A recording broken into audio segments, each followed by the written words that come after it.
भाग्य, समय और कर। देखा जाए तो हम सभी इन तीन शब्दों से भली भांति परिचित हैं। कदाचित हमारे जीवन में हम इन तीनों शब्दों का सबसे अधिक प्रयोग भी करते हैं।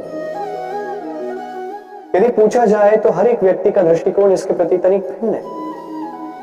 कोई कहता है कि समय ही है जो भाग्य बनाता है, कोई कहता है कि भाग्य ही है जो समय को बदल देता, कोई कहता है कि भाग्य और कर दोनों एक ही तराजू के दो पलड़े।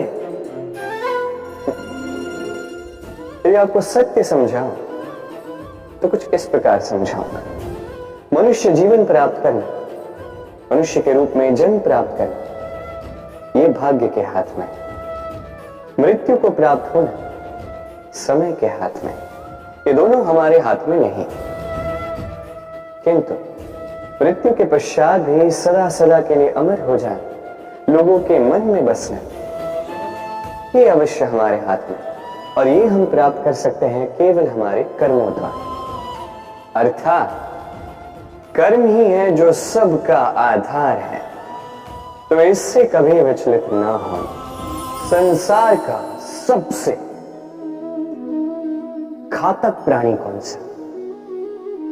कोई कहेगा बाघ, कोई कहेगा सिंह, कोई कहेगा सर। नहीं, संसार का सबसे घातक प्राणी एक कपटी मित्र। अन्य सारे पशु केवल आपको शारीरिक हानि पहुंचा सकते हैं, किंतु एक कपटी मित्र आपकी बुद्धि का विनाश कर सकता है, आपके विवेक का विनाश कर सकता है, सोचने समझने की शक्ति को हर सकता है। एक कपटी मित्र आपके जीवन को नष्ट भ्रष्ट कर सकता है। उसमें इतनी क्षमता होती है कि वो आपको विनाश के ऐसे दलदल में ढकेल दे जहां से निकल पाना लगभग असंभव है। और जब आपको सत्य का ज्ञान हो जाता है, तब आप में जागती है प्रतिकार की भावना, जो भी सर्वप्रथम आप ही का विनाश करते हैं। इसलिए जीवन में कपटी मित्रों से सावधान रहें और विश्वास लोगों पर सोच समझ कर ही कीजिए।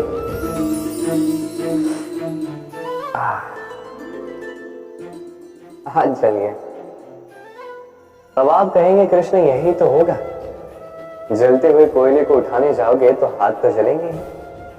चलो, इस संदर्भ में आप ये कहते हैं, क्या क्रोध के विषय में भी आप यही सब सोचते हैं? सोचना आवश्यक है, क्योंकि क्रोध भी इसी प्रकार है। हम सोचते हैं कि हम इस जलते हुए कोयले को उठाकर किसी की ओर फेंकेंगे, उसकी हानि होगी, किंतु सर्वप्रथम हमारे ही हाथ जल जाते हैं। ये क्रोध सर्वप्रथम आपका नाश करता है, आपके आनंद को छीन लेता है, आपके स्वास्थ्य को बिगाड़ देता है, आपके अस्तित्व को जला देता है।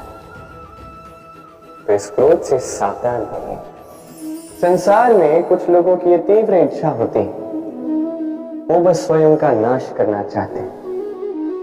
कुछ लोग मदिरा पान में चूर हो जाते हैं, कुछ व्यसन करने लगते हैं, कुछ सबसे शत्रुता पाल लेते हैं।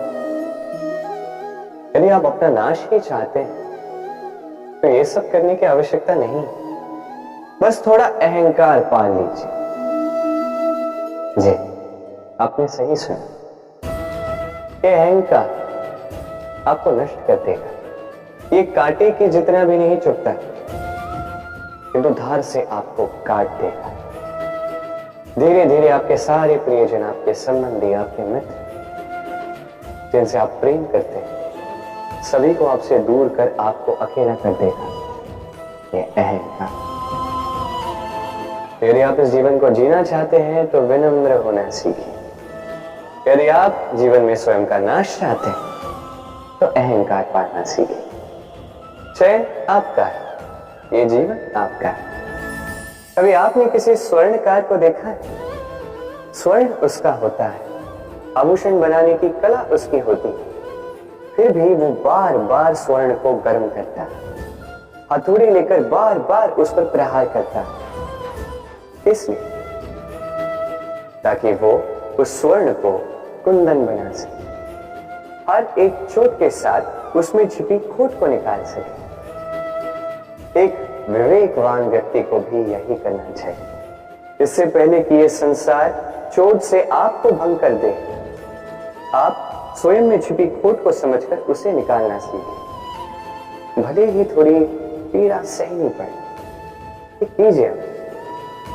यदि आपको कुंदन बनना है तो स्वयं को स्वयं का स्वर्णकार बनना ही होगा। देखिए इस घास को, कितनी कोमल, कितनी मृदु। यदि इस घास पर चलोगे तो पांव की पीड़ा ही हर जाए। इसमें सो जाओगे तो एक मीठी निद्रा आ जाए। किंतु यदि इसी घास को आप ठीक से नहीं पकड़ोगे, ये आपकी उंगलियां भी काट सकती। यही कोमल घास आपको चोट पहुंचा सकती है। इसी प्रकार हर एक व्यक्ति जो धर्म के पथ पर चल रहा है, उसे चोट पहुंच सकती है यदि उसको धर्म के पूर्ण स्वरूप, उसके वास्तविक स्वरूप के विषय में ज्ञान ना हो। इसलिए जीवन में जो भी वस्तु, व्यक्ति या अवसर आए, उसके बल के विषय में, उसकी दुर्बलता के विषय में पहले जानकारी प्राप्त कर लें, उसके पश्चात ही निर्णय लें। ऐसा करोगे तो सफलता अवश्य मिलेगी। आपने कभी जीवन में सूर्योदय देखा होगा? कितना संतोषदायक, कितना ऊर्जादायक होता है। मन में एक नई प्रेरणा सी भर देता है, एक नई उमंग।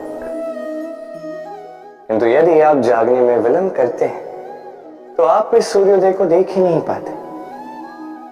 अब इसी प्रकार होता है हमारे जीवन में अवसर, सूर्योदय की बातें। यदि आप अपने जीवन में आवश्यकता से अधिक प्रतीक्षा करेंगे इस अवसर का लाभ उठाने में, तो ये अवसर आपकी प्रतीक्षा नहीं करेगा, ये निकल जाएगा। इसलिए इन्हें सहेज कर रखें, सही समय पर जागे और इन अवसरों का लाभ उठाएं, अपने कर्म को पूर्ण रूप से साकार करें। इसे एक मुहूर्त की भांति देखें। यदि ऐसा करोगे तो जीवन भी सूर्योदय की भांति ही होगा।